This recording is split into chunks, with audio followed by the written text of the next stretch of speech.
aunque la regeneración es un acto de Dios que es invisible, monérgica e inconsciente en la persona, sus evidencias son seguras. Por lo menos en el caso de los que son capaces de responder al Evangelio, la evidencia primordial es la conversión, la cual se define en la teología, por lo menos presbiteriana, como la combinación de la fe y el arrepentimiento. Dios regenera y nosotros creemos y nos arrepentimos.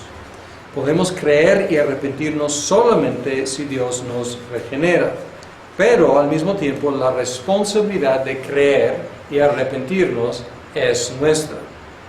Somos dependientes de Él para poder hacerlo, pero esto no deja al hombre con excusa. Más bien tenemos la responsabilidad, la obligación de creer y arrepentirnos. La fe, vamos a hablar de estos dos elementos. Primero la fe. Y primero quiero distinguir, no es distinción mía, pero, diferencia que yo he hecho, pero la fe en sentido objetivo y la fe en sentido subjetivo. La fe en sentido objetivo es el cuerpo de doctrina. Cuando hablamos de la fe cristiana, estamos hablando de un cuerpo de doctrina, de afirmaciones que se identifican como la creencia, la religión cristiana. Y cuando hablamos de la regla de fe en la historia de la iglesia, es una descripción de lo que es el cuerpo de doctrina. Podemos ver algunos ejemplos, no es muy común en el Nuevo Testamento, pero hay algunos ejemplos. Por ejemplo, Judas: queridos hermanos, he deseado intensamente escribirles acerca de la salvación que tenemos en común, y ahora siento la necesidad de hacerlo para rogarles que sigan luchando vigorosamente por la fe encomendada una vez por todas a los santos. Entonces la fe es un paquete, un cuerpo de doctrinas que fue entregada a los santos y debemos seguir luchando por esa fe. Subjetivamente la fe es el acto de creer, y hay muchísimos ejemplos de esto en la Biblia. Romanos 3:22 habla de que somos justificados, dice aquí, esta justicia de Dios llega mediante la fe en Jesucristo.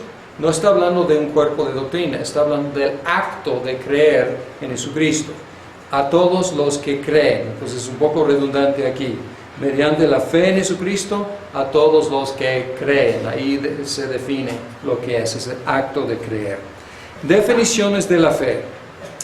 Pues hay muchas definiciones de la fe, es un concepto amplio. Voy a leer algunas definiciones. Hebreos 11:1 dice: ahora bien, la fe es la garantía de lo que se espera, la certeza de lo que no se ve. Y podemos decir que es una definición de la fe, no es la única. Esta definición es el inicio de todo un capítulo hablando de los que vivieron por fe en promesas cuyas realizaciones no aparecían en el horizonte todavía. Entonces es una definición excelente de la fe, bíblica, divina de la fe, pero no es la única. Y podemos ver en Santiago un énfasis, podemos ver en Pablo otro énfasis. No es que haya diferentes fees, pero la fe es rica y hay diferentes facetas. Tomás Aquino, él dijo: ahora bien, el acto de la fe, como ya hemos dicho, es creer, y es, por lo mismo, acto de entendimiento determinado al asentimiento del objeto por el imperio de la voluntad. Pues, ¿qué está diciendo? Es entender algo y dar asentimiento, decir sí. Es decir, sí, yo estoy de acuerdo, yo afirmo que es cierto. Y es por un acto de voluntad, dice Tomás Aquino. Lutero, La fe es una confianza viva y atrevida en la gracia de Dios, una certeza del favor de Dios que arriesgaría la muerte 1000 veces confiando en ese favor. Entonces Lutero, un poco dramático, hablando de arriesgar la vida 1000 veces, confiados en el favor de Dios, certeza del favor de Dios. Calvino, por tanto, podemos obtener una definición perfecta de la fe si decimos que es un conocimiento firme y cierto de la voluntad de Dios respecto a nosotros, fundado sobre la verdad de la promesa hecha en Jesucristo, revelada a nuestro entendimiento y sellada en nuestro corazón por el Espíritu Santo. Pues aquí un conocimiento firme y cierto de la voluntad de Dios, sobre todo la promesa hecha en Jesucristo.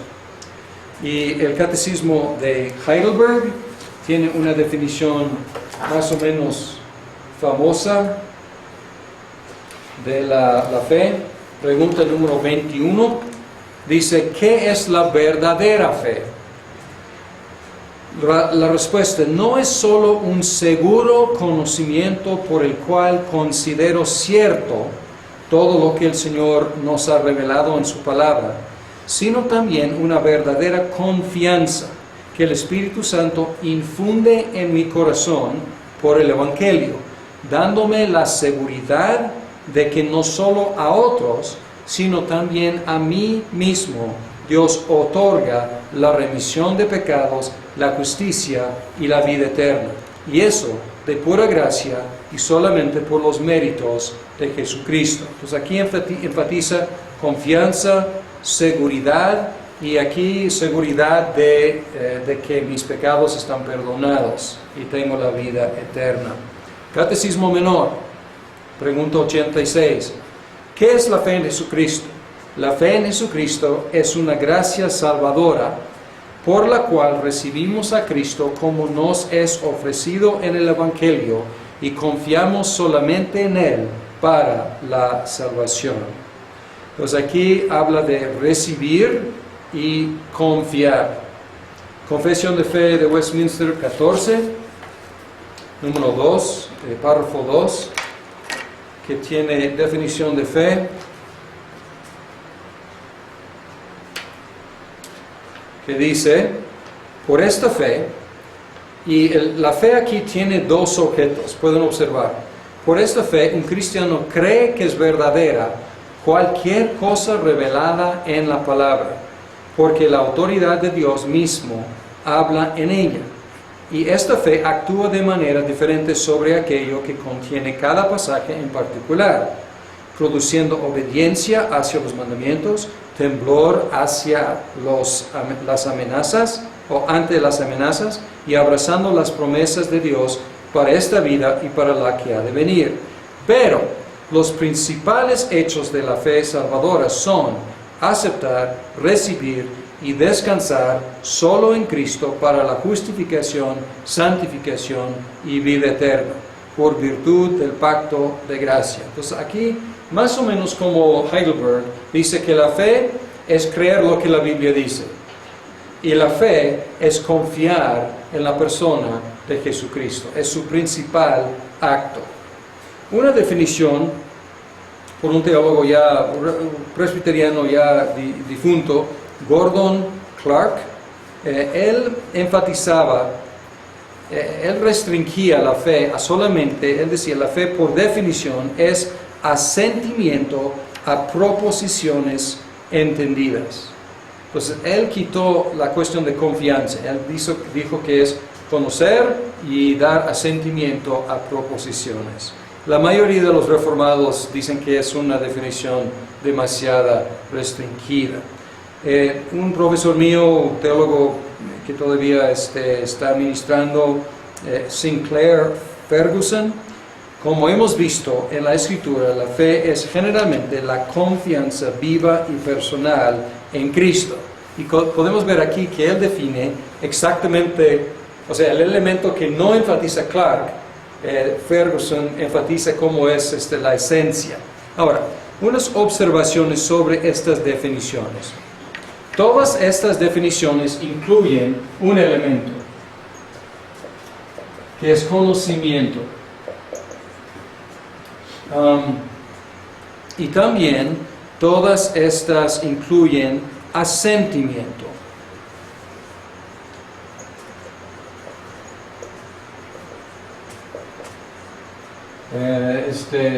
Notitia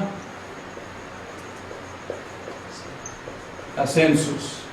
Y conocimiento es el hecho. Cristo murió por los pecadores. Y luego asentimiento es decir que sí, estoy de acuerdo, yo afirmo que es cierto. O sea, la información es la noticia que Cristo murió, pero luego estoy dando mi asentimiento. Entonces, todas las definiciones incluyen estos aspectos. Calvino reaccionaba a la idea de la fe implícita. La fe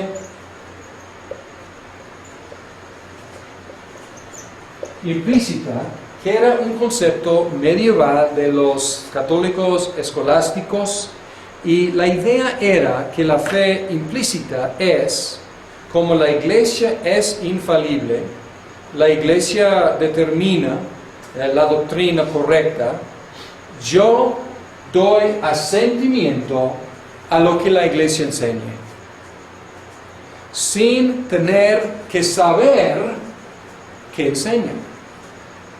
Entonces, esta era la idea de la fe implícita. Pueden ver inmediatamente que es una reducción de la fe a un solo elemento, es asentimiento, ascensus. Pero aquí, obviamente, con esta definición, puede fácilmente, y sí en la realidad ha sido, un buen pretexto por la ignorancia. Porque si simplemente tengo que decir, estoy de acuerdo con lo que la iglesia enseña. ¿Qué enseña? ¿Quién sabe? No tengo idea. O yo conozco el credo y hasta ahí. Pues buen inicio, perfecto. Pero, y dar asentimiento al credo, excelente. Pero pueden ver que puede ser un buen pretexto para la pereza y la ignorancia. Calvino reaccionaba a esta idea, aunque él admitía que hay un cierto en el cual la fe es implícita. Porque nosotros, como reformados, afirmamos, creemos en todo lo que la Biblia dice. Ahora, ¿alguien aquí tiene en su mente todo lo que la Biblia dice? No. Hay huecos, hay lagunas en nuestro conocimiento de la Biblia. Entonces, en este sentido, podemos afirmar implícitamente un asentimiento a algo que todavía no conocemos. Sin embargo, Calvino aclara y él dice, realmente esto no es fe implícita, más bien es una preparación para la fe. Porque para Calvino y los reformados no puedes creer algo que no sabes. Entonces, él afirmaba que, en un sentido, nuestra fe es implícita en el sentido de una disposición de creer todo lo que la Biblia dice. Pero es un llamamiento ¿para qué? Para conocer todo lo que la Biblia dice, para poder dar un asentimiento real a lo que la Biblia afirma. Muchas de las definiciones enfatizan la certeza, y sobre todo el Catecismo de Heidelberg enfatiza muy fuerte la cuestión de certeza. Algunas de las definiciones incluyen el elemento, y aquí Westminster sobre todo, el elemento de confianza. Fiducia.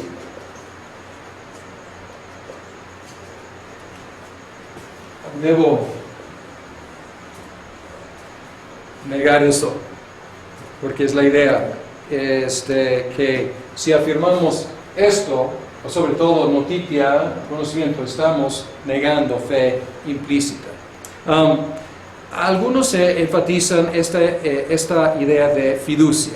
Y Westminster, sobre todo Ferguson, era lo que enfatizaba más que nada. Y hay algunas construcciones en el Nuevo Testamento. En el Antiguo Testamento casi no se menciona la fe. Casi no se menciona. En el Nuevo Testamento se menciona muchísimo. Y hay expresiones que son muy comunes. El verbo más común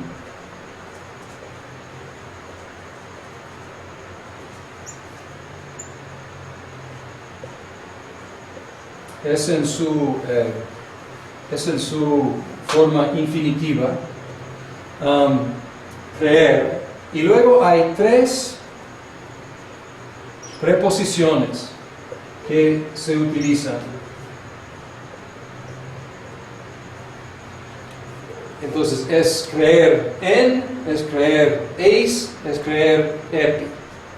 Y cada una de estas construcciones, las 3 son comunes, y luego cuando lleguemos a griego van a poder estudiar más a fondo esto. Pero esto es creer, y esto es como en, como parece, y es la expresión que utilizamos en español, más que nada, creer en Cristo. Esta preposición existe en inglés, un paralelo, pero no existe tan claramente en español.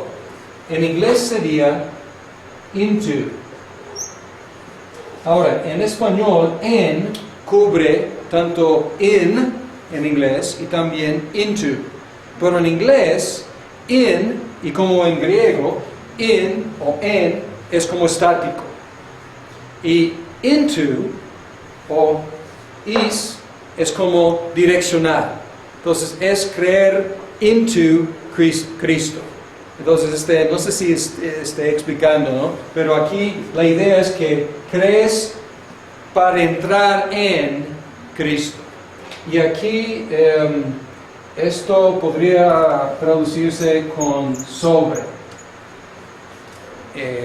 Creer sobre Cristo. Pero no diríamos creer sobre Cristo, diríamos que confiar, descansar sobre Cristo. Y estas diferentes expresiones y frases enfatizan el elemento que es muy fuerte, que es la fiducia, la confianza personal en Jesucristo. Murray, a quien hemos mencionado mucho, dice, así como ascensus es cognición convertida en convicción, también fiducia es convicción convertida en confianza. Entonces él trata de ligar conocimiento convertido en convicción es asentimiento. Asentimiento convertido en confianza es fiducia. Los 3 elementos se traslapan y estamos realmente viendo 3 facetas de lo mismo, pero se traslapan y es difícil a veces distinguir absolutamente entre notitia, ascensus y fiducia. Sin embargo, ayudan estas diferentes palabras para describir la riqueza de lo que es la fe cristiana, en sentido de la fe en Cristo, el creer en Cristo. Ahora, una pregunta, ya mencioné en la conferencia anterior esta tensión en la teología reformada.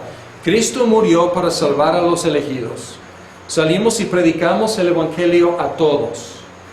¿Qué justificación estamos dando de nuestra invitación a creer? Porque no sabemos quiénes son los elegidos. ¿Cómo podemos justificar una invitación que es indiscriminada? Si la Biblia no nos dice que Cristo ha muerto por cada ser humano, ¿cómo podemos justificar el invitar a cada ser humano a creer en Él? Y ¿cuál es la respuesta? Y aquí es un punto controvertido en la fe reformada, aunque pues yo creo que a veces se ha complicado demasiado aquí. Primera respuesta es, el mandato de Dios de ofrecerles el Evangelio a todos es suficiente justificación para hacerlo. Entonces, en un sentido, podríamos acabar la discusión así. ¿Por qué debemos predicar a todos? Porque Dios nos dijo que debemos predicar a todos. Entonces, no es tan complicado. Pero si queremos hablar de la base o la justificación de la invitación, podemos afirmar también que la suficiencia del Salvador, de la obra del Salvador, es suficiente razón para creer. Aunque nadie puede estar seguro de antemano que la muerte de Cristo es eficaz para él o para ella, todos pueden estar seguros de que si creen en Cristo, su muerte será eficaz para ellos. No sé si me explique bien aquí, pero al salir y predicar no estamos diciendo que precisamente que Cristo ha muerto precisamente para quitar tus pecados. Estamos proclamando que Cristo ha muerto y lo que hizo es suficiente para quitar los pecados de todos los que confíen en Él. Por lo tanto, confía en Él para que tus pecados sean perdonados. Pero de antemano nadie puede decir, yo soy elegido, no soy elegido, la muerte de Cristo es eficaz para mí, no es eficaz para mí. Es información que no tenemos. La información que tenemos es suficiente para todos. Por lo tanto, todos tienen la invitación de creer en Él, sabiendo que si creen en Él, pueden ser y serán salvos. Otro punto, un poco controvertido, no es de tanta controversia quizás, pero es de interés pastoral, la cuestión de la fe y la seguridad. Y es un punto que tocamos en nuestro curso sobre credos y confesiones. Porque si la fe es la seguridad, o si puedo decir, si un elemento de la fe es la seguridad de mi salvación, ¿qué pasa en mis momentos de duda y de angustia? ¿Ya no tengo fe? Porque ya no tengo seguridad. Entonces, en un sentido, me gusta el énfasis en que hay una seguridad implícita o hasta explícita en la fe. Sin embargo, pastoralmente tenemos que tener mucho cuidado. No queremos decir a la gente, si no tienen seguridad de su salvación, no son salvos. Eso es peligroso y es antibíblico. ¿Por qué? Porque Primera de Juan es una carta dirigida para dar seguridad de la salvación a los creyentes. Y si todos los creyentes automáticamente tuvieran seguridad de su salvación, ¿qué necesidad habría de la primera carta de Juan?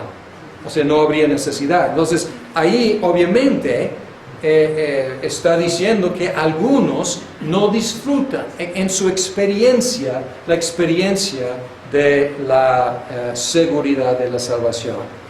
Para mí, Westminster es una maravilla sobre este punto. Y es una maravilla de equilibrio. Capítulo 18, párrafo 3. Dice, la pregunta es si seguridad infalible corresponde a la esencia de la fe.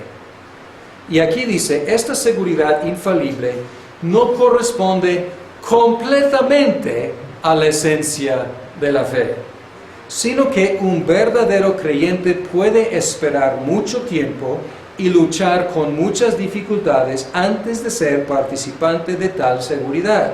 Sin embargo, siendo capacitado el creyente por el Espíritu Santo para conocer las cosas que le son dadas gratuitamente por Dios, puede alcanzarlas sin una revelación extraordinaria por medio del uso correcto de los medios ordinarios. Por eso, es el deber de cada uno ser diligente para asegurar su llamamiento y elección. para que su corazón se ensanche en la paz y en el gozo del Espíritu Santo, en amor y gratitud a Dios, y en la fuerza y alegría de los deberes de la obediencia, que son los frutos propios de esta seguridad. Así que lejos está esta enseñanza de inducir a los hombres a la negligencia. Entonces está diciendo, cuidado, hay diferentes psicologías, hay diferentes personalidades. Algunas personas tendrán que luchar mucho para llegar a la seguridad de su fe. Otros pueden llegar a una presunción de seguridad cuando realmente no hay evidencia en su vida. Entonces debemos de tener cuidado de evitar dos errores. Un error es presunción injustificada y el otro error es temor injustificado. Por ejemplo, en el mundo evangélico es muy popular un tipo de evangelismo que hace invitaciones en campañas masivas y cientos de personas o cientos de personas pasan o levantan la mano o firman una tarjeta, y luego el evangelista o el consejero pronuncia: ya eres salvo, ya eres cristiano, una vez salvo, siempre salvo. Y luego salen de ahí, algunos siguen en la fe, otros no siguen, otros llevan vidas desenfrenadas, pero ellos saben que hace 20 años alguien les dijo que una vez salvo, siempre salvo. Es una presunción, porque no hay evidencia en su vida. Y Primera de Juan es diseñada para ayudarnos a examinar si hay evidencia verdadera en nuestras vidas. Pero al mismo tiempo hay otros con una conversión sólida, están caminando en los medios ordinarios de la gracia de Dios, en la palabra, la oración, el compañerismo, los sacramentos, están creciendo en su fe, pero están muy temerosos y están muy conscientes de sus pecados y siempre están dudando de su salvación. Entonces hay dos extremos y tenemos que advertir al presuntuoso y tenemos que animar al temeroso. Y hay que evitar esos dos extremos. Y también tener mucho cuidado con la gente, porque hay muchas diferentes personalidades. El gran Juan Bunyan, que escribió El progreso del peregrino, él luchó durante mucho tiempo para llegar a la salvación. Un corazón sensible, una conciencia muy sensible.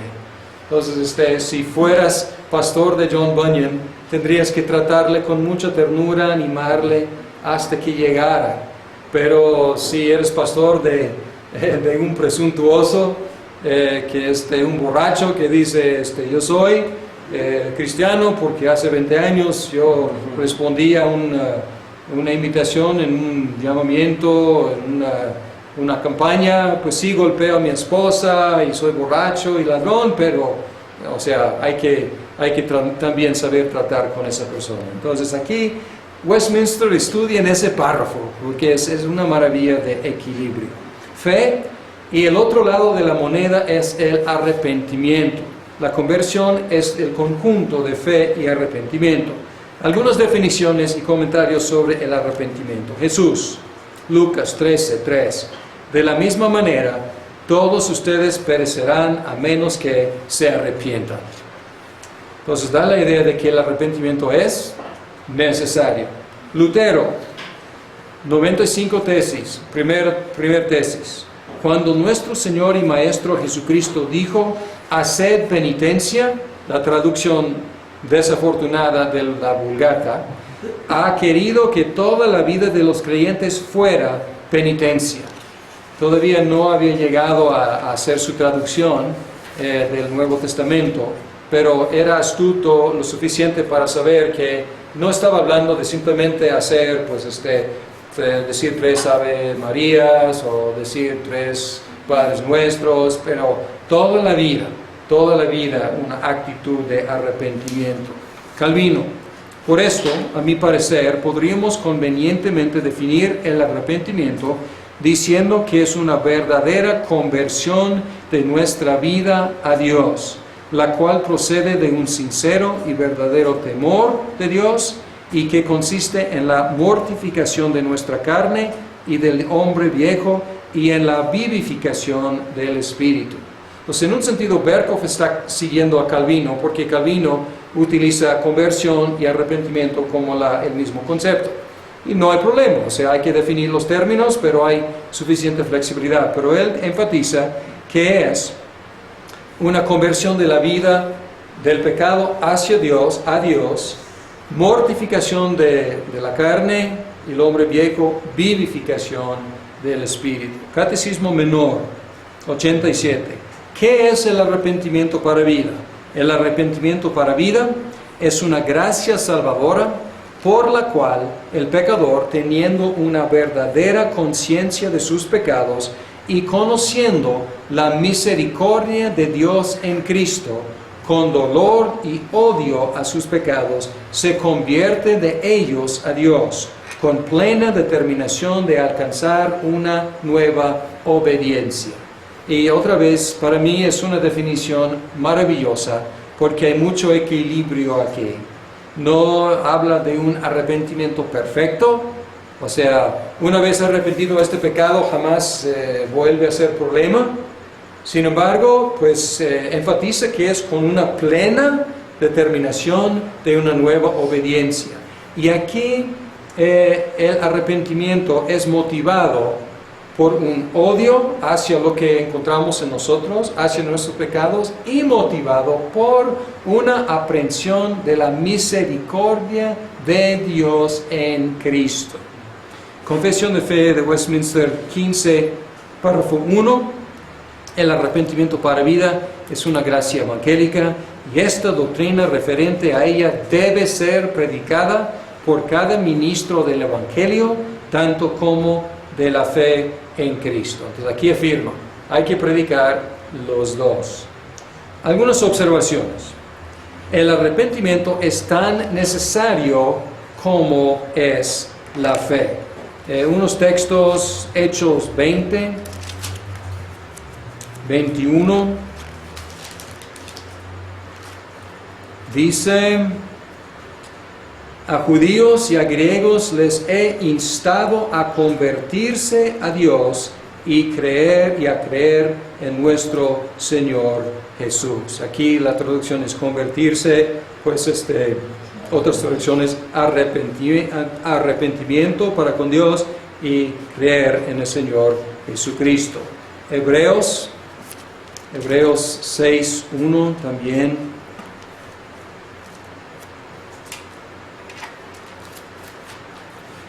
Dice: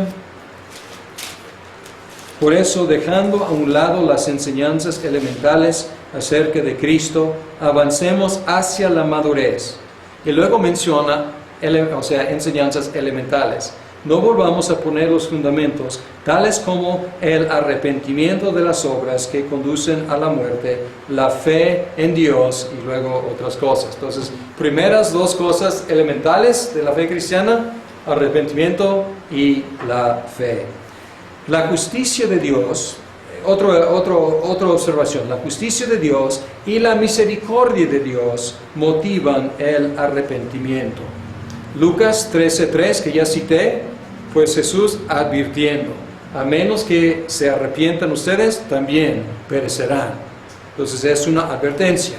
Y Romanos 2:4 es una invitación basada en la misericordia de Dios. ¿No ves que desprecias las riquezas de la bondad de Dios, de su tolerancia y de su paciencia, al no reconocer que su bondad quiere llevarte al arrepentimiento? ¿Qué nos quiere llevar al arrepentimiento? Su bondad.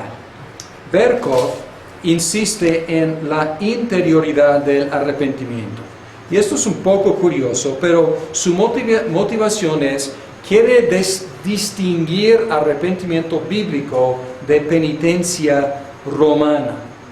Sin embargo, al enfatizar la interioridad del arrepentimiento, que sí es un cambio de actitud adentro, no debemos dejar de vista que el arrepentimiento se ve exteriormente en los frutos de arrepentimiento.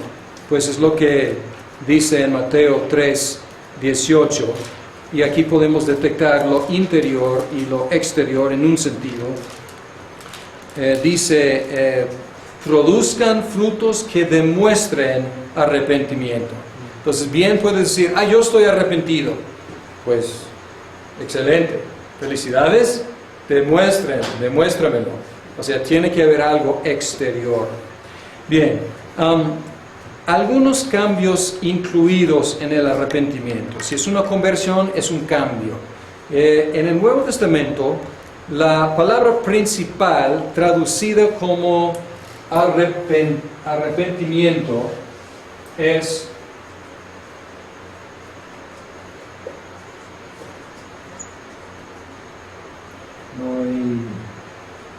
a ver, ¿cómo es? Metanoia. A ver. Sí, aquí tengo el metanoia. Metanoia. Es el sustantivo. Meta es cambiar. Y noia es mente.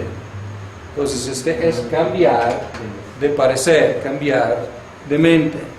John Murray, otra vez, escribió que es un cambio de mente, cambio de opinión, de perspectiva, con respecto a Dios, con respecto a nosotros, con respecto al pecado y con respecto a la justicia. Con respecto a Dios, pues de verlo como ogro, verlo como juez, a verlo como padre. Con respecto a nosotros, ya no pensar que yo estoy bien, muchas gracias, verme como pues pecador. Al pecado, antes lo amaba, ahora lo odio. A la justicia, antes huía de la justicia, ya la busco, la abrazo en mi vida. Conclusión. Aunque la fe y el arrepentimiento son actividades humanas, son también regalos de Dios. Hay sinergismo aquí, porque nosotros creemos, nosotros nos arrepentimos, pero aún así son regalos de Dios. La fe es regalo de Dios dada como resultado de la regeneración. El texto famoso, Efesios 2, 8 y 9, por gracia son salvos por medio de la fe. Esto no es de ustedes, pues es don de Dios, no por obras, para que nadie se jacte. Y esto no es del mismo género que la fe, entonces no está refiriéndose directamente a la fe, está refiriéndose a todo el paquete. Está diciendo todo esto, incluyendo la fe, es regalo de Dios. Explícitamente también en Filipenses 1:29 habla de la fe como regalo de Dios. Y dice, porque a ustedes se les ha concedido no solo creer en Cristo, sino también sufrir por Él. Dos regalos concedidos en Cristo, creer en Él, o concedidos por Dios, dados por Dios, creer en Él y sufrir por Él. Y el arrepentimiento es regalo de Dios, también dado como resultado de la regeneración. Podemos ver Hechos 11, versículo 18. Hechos 11, 18. Y aquí hay una sorpresa. Al oír esto, los judíos cristianos en Jerusalén se apaciguaron y alabaron a Dios, diciendo, así que también a los gentiles les ha concedido Dios el arrepentimiento para vida. Entonces, maravillados porque Dios les dio como regalo el arrepentimiento. Por lo tanto, la fe y el arrepentimiento son requisitos para los seres humanos para que sean salvos, por los cuales también debemos dar gracias a Dios. Entonces aquí podemos ver la sinergia. Son requisitos, responsabilidades, son llamamientos para nosotros creer y arrepentirnos, y al creer y arrepentirnos debemos dar gracias a Dios porque Él nos ha dado los regalos de la fe y el arrepentimiento. Como San Agustín oró, él dijo en sus confesiones, da lo que exiges y exige lo que quieras.